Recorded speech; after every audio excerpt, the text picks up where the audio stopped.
ऐसे हैं जिसके जीवन में होंगे तो उसको कभी शांति, कभी सुख, कभी ऐश्वर्य ये टिकेगा नहीं और दुर्गति निश्चित हो जाएगी। बहुत ध्यान से सुने, एक श्लोक में 6 दोष और दूसरे श्लोक में 7 दोष। उपासक को कभी इन दोषों को अपने अंदर टिकने नहीं देना चाहिए। और जो संसार के मार्ग में चल रहे हैं, अगर इन दोषों में चलेंगे तो वो जो आपके पुण्य कर्मों से ऐश्वर्य है भी वो नष्ट हो जाएगा।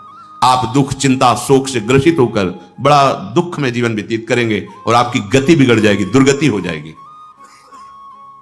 विकत्थनः स्पृहायुर्मनस्वी बिभ्रत कोपम चपलो अरक्षणश्च एतान् पापाः षण्णराः पाप धर्मान् प्रकुर्वते नो तृषन्तः सुदुर्गे संभोग संविद विषमोति मानी दत्तानुतापी कृपणो बलीयान वर्ग प्रशंसी वनितास्तु देष्टा एते परे सप्त नशंस वर्गाः।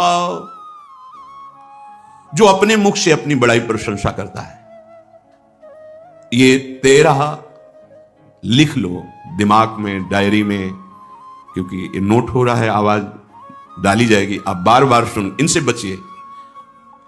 अपनी बड़ाई, अपनी प्रशंसा कभी अपने मुख से नहीं करना, नहीं तो आपके पुण्य नष्ट हो जाएंगे, बुद्धि भ्रष्ट माने गिर जाएगी।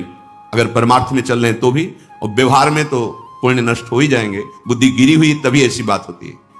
और यह दोष बहुतायत है, ये बहुत प्रभावशाली है, अपनी बड़ाई मारना। इसको देख लो, पकड़ो, सत्संग है। अपने मुख से कभी अपनी बड़ाई ना करना। अगर कोई अपने मुख से अपनी बड़ाई करता है तो उसके सुकृत नष्ट हो जाते हैं, बुद्धि भ्रष्ट माने गिर जाती, पतित हो जाती है, फिर निर्णय ठीक नहीं। अगर हमारा सारथी, हमारा ड्राइवर मूल हो तो कहीं भी हमको गिरा देगा, तो वो बुद्धि भ्रष्ट मतलब गिर जाती है, निर्णय करने लायक नहीं रहती। अपनी प्रशंसा अपने मुख से करना। दूसरा, लोलुपता, ये वृत्ति नहीं होनी चाहिए। धर्म से चलेंगे, धर्म के द्वारा जो हमें प्राप्त होगा उसी से हम अपना भरण पोषण करेंगे। आपके बच्चे स्वस्थ होंगे, बुद्धिमान होंगे, परिवार में बहुत सुख और शांति होगी, भले दीपक की तरह जलो, बहुत काल तक रहेगी। लक्ष्मी जी भी आपके घर में बहुत काल, हम ये नहीं कहते कि बहुत नहीं, जितनी है बहुत सुख शांति से चलोगे।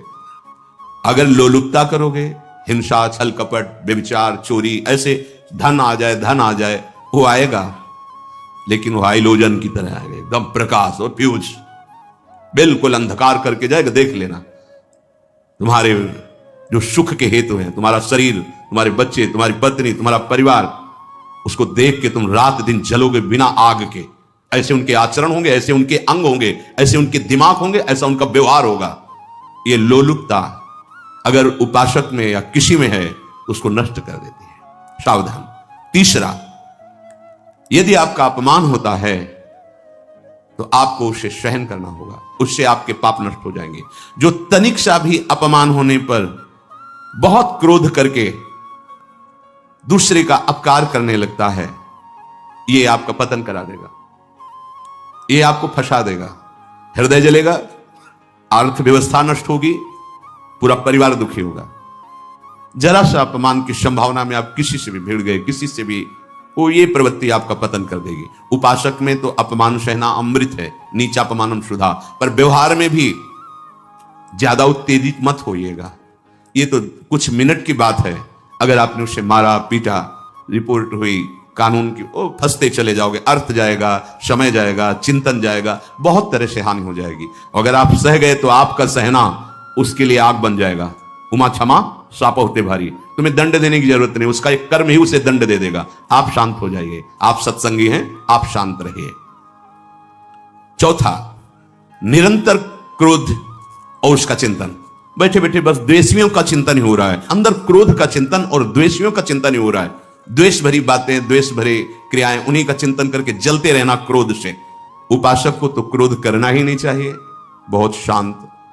ठीक है, अभ्यास में कभी क्रोध हो सकता है, उसको फिर समन करो, अंदर से प्रायश्चित, जैसा कि अब गलती हुई, आगे नहीं करेंगे।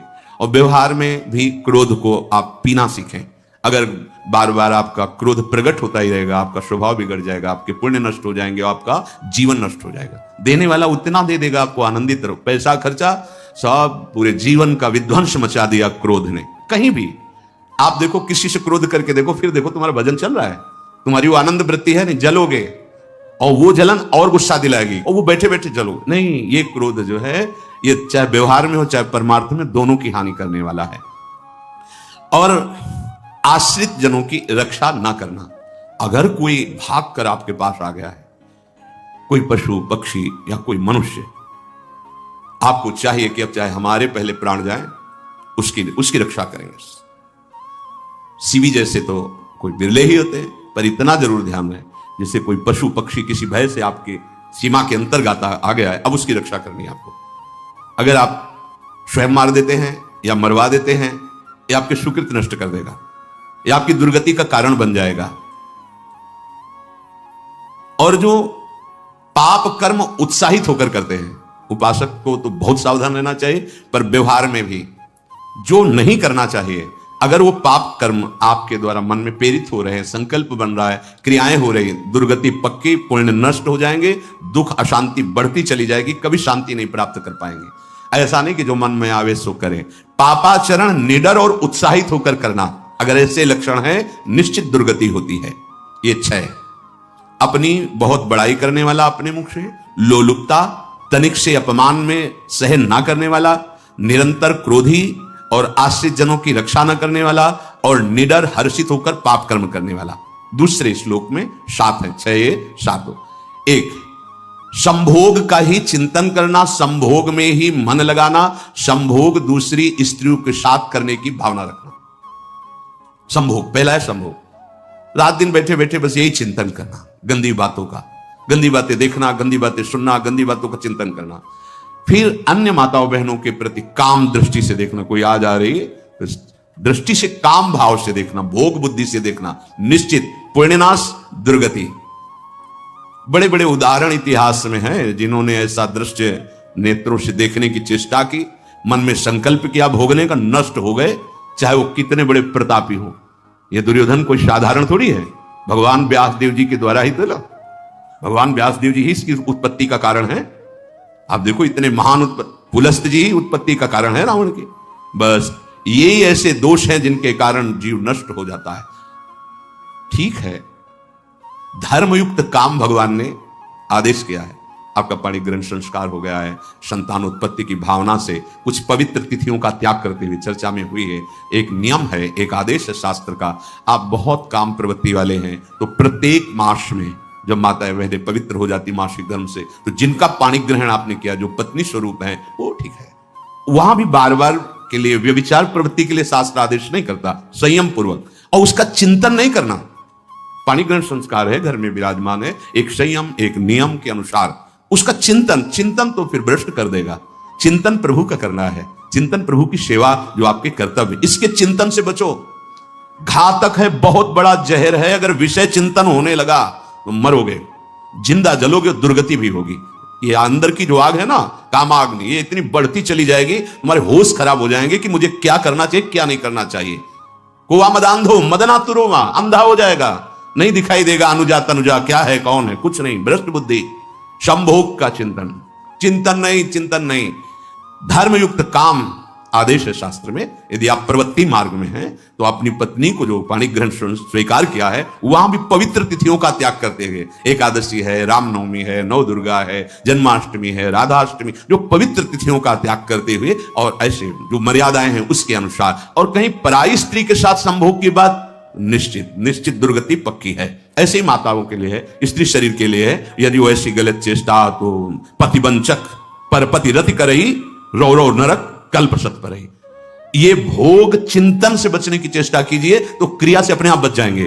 क्रिया के पहले चिंतन होता है, चिंतन से ही क्रिया का आवेश आता है। चिंतन संभालिए, इसी से भगवत प्राप्ति होती है, चिंतन से, और इसी से दुर्गति भी होती है। अनन्यस चिंतयन्तु माम, भगवान चिंतन करें, मेरा करो, कर्तव्य कर्म मेरे को समर्पित करो। अब जब चिंतन संभोग का होगा तो बुद्धि भ्रष्ट हो जाएगी। ये जो राक्षसी प्रवृत्तियां सुनने को मिलती है ना, कि ऐसा हुआ, वो देखा सुना और चिंतन किए, और इतनी राक्षसी वृत्ति आ गई कि बस अब उनमें और राक्षसों में कोई अंतर नहीं रह गया। दूसरा, विषमता रखने वाला, सबके साथ बर्ताव ऐसा कि मैं बहुत श्रेष्ठ हूं और दूसरे सब नहीं, ऐसा व्यवहार नहीं। सब भगवत स्वरूप है, समान व्यवहार। जैसे आपके भोजन है तो जो आप पा रहे वही सबको दीजिए, बैठने की व्यवस्था, उठने की व्यवस्था, क्रम बाई क्रम, पर उसको भी नीच भाव से मत देखिए। उस कोटि का उसको प्यार दीजिए, दुलार दीजिए, सम्मान दीजिए। इतनी विषमता ना फैलाते रहे अपने जीवन में कि आप सबके निंदा के पात्र बन जाए। विषमता नहीं, सबको प्यार। हाँ ठीक है, पुत्र का अलग प्यार है, भाई का अलग प्यार है, पिता का अलग प्यार है, पर हमारा व्यवहार प्रीति युक्त होना चाहिए, विषमता भरा नहीं होना चाहिए। अगर हमारे चित्त में विषमता ही रही तो संसार है, प्रभु नहीं है। जीत विषम संसार कीर्ति जग विस्तर है। जो विषमता पर विजय प्राप्त कर लेता है वही भगवत प्राप्ति का अधिकारी। ये विषमता बहुत बड़ी हानि है। तीसरी बात, अत्यंत मानी होना। जहां आपके प्राण कमजोर होंगे, पुण्य नष्ट होगा, आयुश्री सब नष्ट होना है, ऐसे आचरण करवाएगा गुरुजनों के साथ, महापुरुषों के साथ। ये बहुत नीच प्रवृत्ति है। अत्यंत मान प्रियता, मुझे सम्मान मिले, उत्तम प्रवृत्ति है। सबको मान देना, स्वयं अमानी रहना। चौथा, दान देने की बात कह के मुकर जाना या दान देकर पश्चाताप करना। दे दिया है, बहुत जल रहे हो, दूसरे से वार्ता कर रहे हो कि पता नहीं क्या बुद्धि में हो गया, हमने उसको इतना कहा था, उतना दे दिया, क्यों दे दिया, ऐसा ऐसा, मतलब अंदर चिंतन करना, क्यों दे दिया, तो दिया। इसके बाद जो आपका जलन हो रही, पश्चाताप, सुकृत नष्ट हो रहे हैं। दान देकर पश्चाताप करना या दान देने की बात कह के मुकर जाना। जैसे आपने कह दिया आपको इतना इतना ऐसा, अब आप मुकर गए, ब्याज सहित तुम्हें देना होगा, ये तुम्हारी दुर्गति का कारण बन जाएगा। ऐसे ही नहीं बोलना चाहिए, बहुत होश से। वाणी एक अमोल है, जो कोई बोले जान, ये तराजू तौल के तब मुख बाहर आन। पांचवा, अत्यंत कृपण होना। ना परिवार को सुखी कर पा रहा, ना अपने को सुखी कर पा रहा है। एक एक सिक्का बैंक में जो मर गया। धन की वास्तविक गति यही है कि अपने परिवार को खूब उसकी अनुकूलता प्रदान करो, उसमें से कुछ हिस्सा किसी ऐसे को जिससे तुम्हें बदले में कुछ लेने की भावना ना हो। कोई साधु महात्मा, गाय, पशु, पक्षी, किसी भी जीव बीमार है शरीरधारी, उसके जिससे कुछ कभी लेने की भावना ना हो, एहसान की भावना ना हो। सो धन धन्य प्रथम गति जाकी, धन्य हो गया उसका धन। अब वो कृपण का धन किसी काम में, ना स्वसुख, ना परिवार के सुख, ना धर्म कार्यों में, व्यर्थ जीवन चला गया। उसी धन का चिंतन करना, उसी का संग्रह करना और उसी की रक्षा करते करते शरीर छोड़ देना, तो चिंतन बिगड़ गया। तो कह रहे हैं जो कृपणता है और अर्थ और काम की प्रशंसा, उसी की चर्चा, उसी का चिंतन, रुपया और भोग, उसी की चर्चा कर, जहां बैठे रुपया की चर्चा, भोग की चर्चा, जहां एकांत में बैठे उसी का चिंतन, कैसे रुपया बढ़े, कैसे भोग मिले। और अगर अवसर मिला तो रुपया अधर्म से आवे चाहे धर्म से, उसको इसकी कोई परवाह नहीं। भोग चाहे धर्म से हो चाहे अधर्म से, जिसका अर्थ और काम भोग ही चिंतन है वो धर्म नहीं। जिसका धर्म चिंतन का विषय है तो अर्थ और काम भी ऐसा होगा जो मोक्ष प्रदान करने वाला हो। धर्म, अर्थ, काम, मोक्ष।